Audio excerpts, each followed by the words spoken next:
realistically what you can hit on the platform. You have my word on this. Paul's benching 180 kilos in comp in Galway at the end of June. So welcome to the single lady, my girlfriend Abby, who's watching this channel, and all the gents who are here highly anticipating me maxing out bench press. In my head, I optimistically came in with 180 in mind, and I was warned by the men here in City Gym, namely Jonathan and Gar, who know a lot more than me when it comes to powerlifting, not to full send it today. So I deeply considered their words of advice, and I've decided that I'm going to full send it today. So it's either 180 or we're going home. But first, we got to get warmed up. We're about 5 weeks out from the competition. I'm feeling strong. Squats, deadlifts, bench press, all moves moving much better than they were in the last month. So I'm optimistic, I'm confident. Let's get stuck in and let's get it done. Oh, perfect.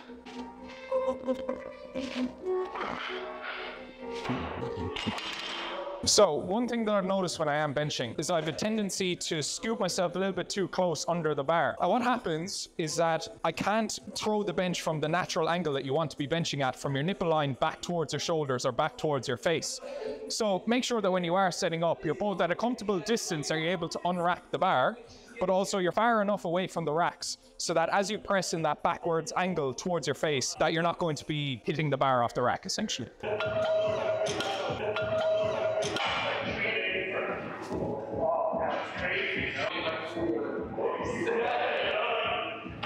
Certain things I need to familiarize myself with over the next 4 weeks is little nitty-gritty rules that powerlifting competitions have. One such rule is the fact that you can't actually have this thumb loop for some reason touching the bar. So if you are wearing wrist straps, which you can wear, you just have to pop your thumb out of the loop and ensure that... Oh, wait, are you even allowed to have that just passively touching the bar? I feel like you just can't have your thumb actually in. Yeah. So basically, no thumbs when you're pressing. My first time using wrist straps when benching, I've only actually done it once prior to today, and that was when I was doing 160 last week. What I say with something like this is something I've never done in 8 years. I've benched 180 twice without using wrist straps. But psychologically, when I went to bench with them the last day, I felt that my wrist was far more secure, it was more compact, and then that translated into better confidence when it came to benching. Are you going to go from benching 100 kilos to 120 kilos buying a set of wrist straps? No, you won't. But you might just the next time that you do a set of 100, bro said doo-doo. The next time you do a set of 100 kg, you'll just have more confidence doing it, and maybe you get an extra rep.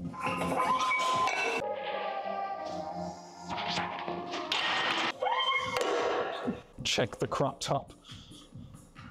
Someone called me Usyk. It's like, for fuck's sake. But Usyk couldn't bench 180. Paused.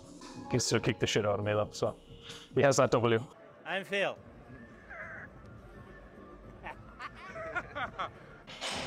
If you did this in a commercial gym, they'd surely kick you out.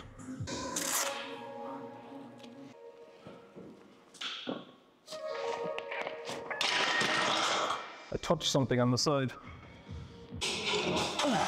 Oh, shit.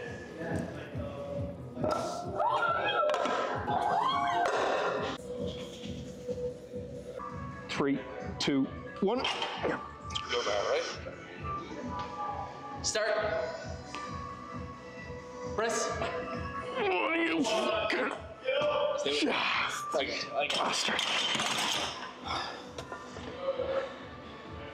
You alright? Yeah, it's different.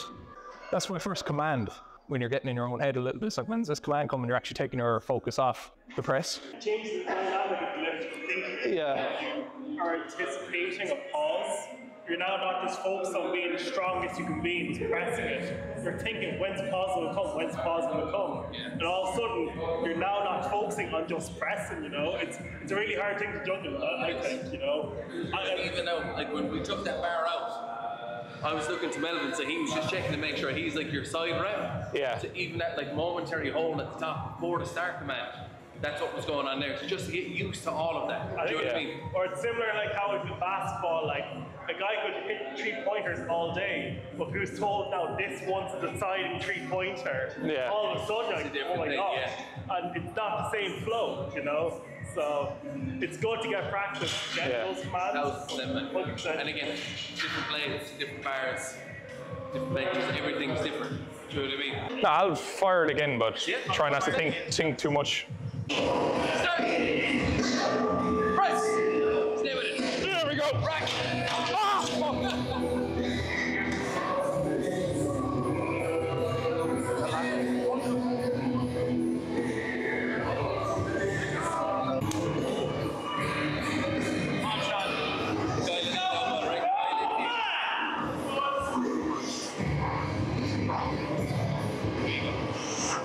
Three, two, one. Start. Press. Ah, you fucker.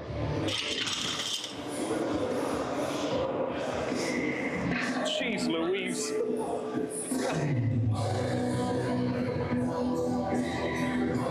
He's wearing this right. Ask him to jump in with him. Next time, man. R.I.P. Think of the positives here before thinking of all the negatives, you know, like comp standard 170 was hit today. That's technically Yeah. a comp PB, like a comp standard PB, you know. So that's something not to be taken for granted, you know. Like, yeah, it's a 180 for sure, touch and go, or like not in comp spec, you know. The other side, man, it's good to know realistically what you can hit on the platform. Yeah. Like, you'd rather find out in the gym and the whole way throughout a prep rather than get there and miss 2 attempts. You know what I mean? Haven't updated the YouTube video. What are the main take-homes, Gar, would you say? The main take-homes. For everything we've said, what do you think there? Refresh my memory of the last half So, of madness. My whole point, yeah. So 170 is dead set. That's sealed for competition. Yeah. So the minimum I can do is 170. With 180, personally, I feel the strength is there. It's just about how do I express that over the next 4 weeks. Because no one should be able to get the bar off my chest at that speed and not be able to finish the rep. Yeah. The other thing, we know that you need to be amped up. So too chill the first time, 170 kind of wasn't moving as it should be. Practice the commands, make sure it's on comp spec equipment, and then just get adequate singles practice throughout the next block. Yeah. That should be all good. Yeah. One point that the lads are making to me is that, if you practice with commercial gym equipment, you'd only be able to bench 180 with commercial gym equipment. But you'll know when you come into a powerlifting gym that the equipment is a lot more different. The benches are different, the stiffness of the bar is different, the plates are calibrated, so it's not a case that you might be doing 178 kilos, for example, in a commercial gym. You're actually doing officially 180 kilos. So in essence, 4 or 5 weeks, because I know 180 is there, it's going to boil down to me coming in potentially to City Gym, if Gar will let me. Of course. To train a little bit more often with this specific equipment and just get used to working under competition commands, I think. 100%. For now, we're going to go to back box. 150, just basically try and refine technique. It's all I can do at this stage.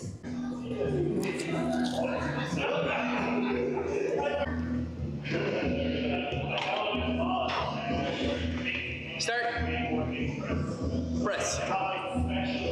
Start. Press. Start. Press. Rack. Way better. Those were some legit Legit what? pauses. Legit pauses. Yeah, There was no I one was time. being a little bit crueler there just to really hit home with the point, but like it's good. Start. Press. Start. Press. Shot. Rack. Solid, man. Chest is fried. Leave it there.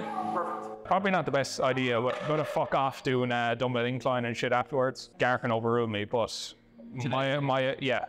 my idea is that I'm pretty fucked from all the reps of heavy singles that I've done today, and it's not really a case for me building up accessory strength. As we've said time and again, it's there, but it's just trying to express that a little bit more, and that is a very elaborate excuse as to why I don't want to do any more in this particular session. Does it pass the test, Gar? It passes the test, man.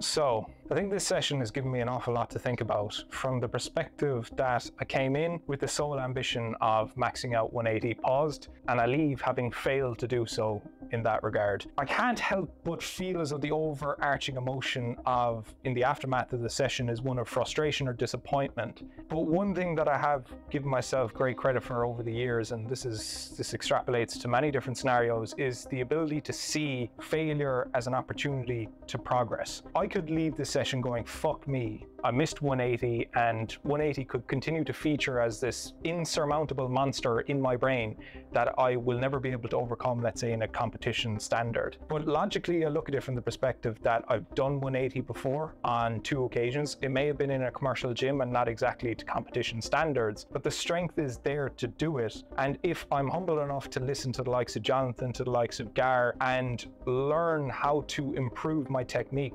improve my execution of the lift, there's absolutely zero reason in the world why I can't express, as Gar said, an extra 5 kg in competition at the end of June. So that's basically it. You can look at failures as feedback as to what you need to improve on, or you can look at them as, I suppose, damning prescriptions of what you are capable of as opposed to what you are. So I leave here with a lot of things to work on, a lot of things to mull over. To some people it is just lifting weights, and why is he getting so down in the dumps over lifting weights? But I'm someone who always likes to be progressing, whether it be with increasing following, whether it be with increasing my business.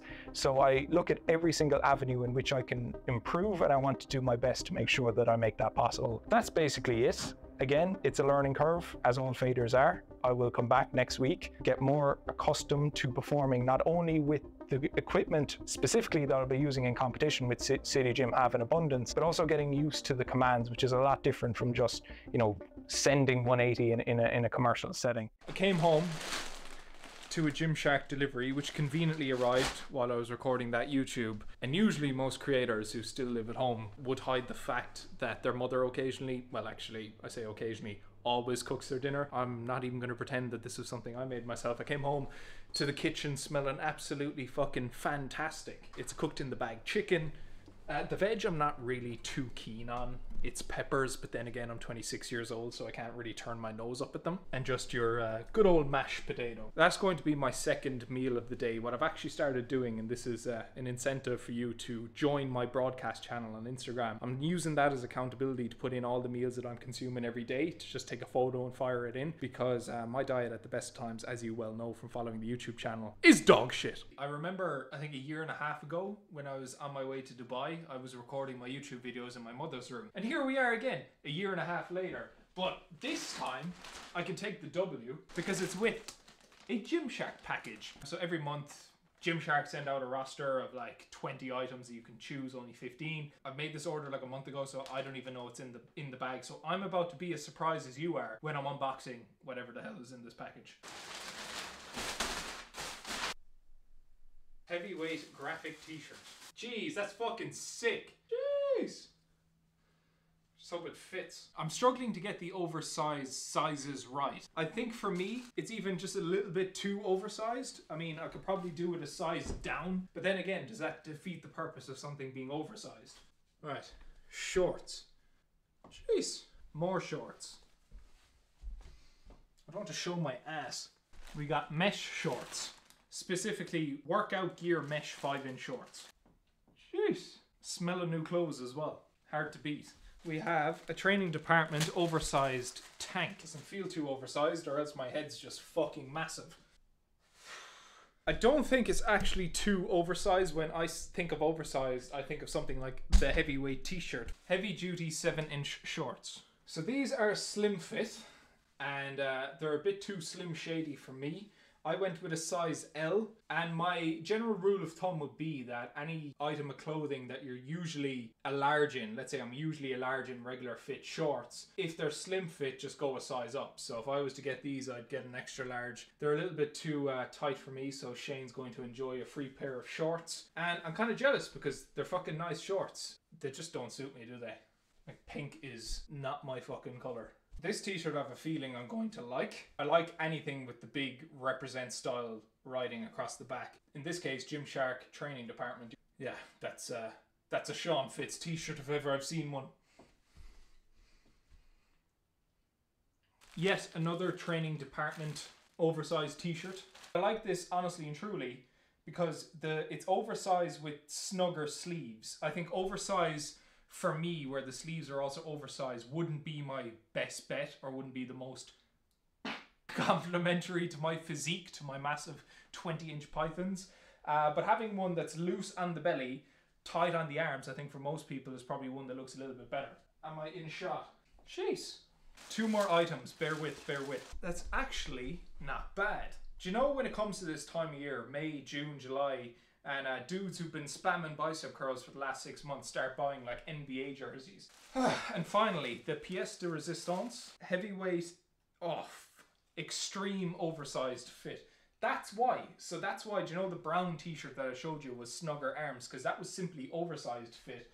Whereas these t-shirts, they're extreme oversized fits. So if you're really depressed and your girlfriend just left you and you're really on your villain arc on the 31st of May in a sweltering hot warehouse gym, you could buy the extreme oversized fit. So that is the slightly larger oversized. So it's the extra large of oversized clothes. Whereas if you want the snugger, more subtle oversized fit, we'll then just go for the oversized fit. There we go. Gonna wrap up the video here. I've done enough waffling for one video. If you haven't done so already, a like really helps out the channel. It would help it out even more if you could just leave a subtle little comment. More importantly, tune into the next one. Thank you very much. Take care. Use code Sean at Gymshark Fuck! You could have done it in one. Gymshark checkout.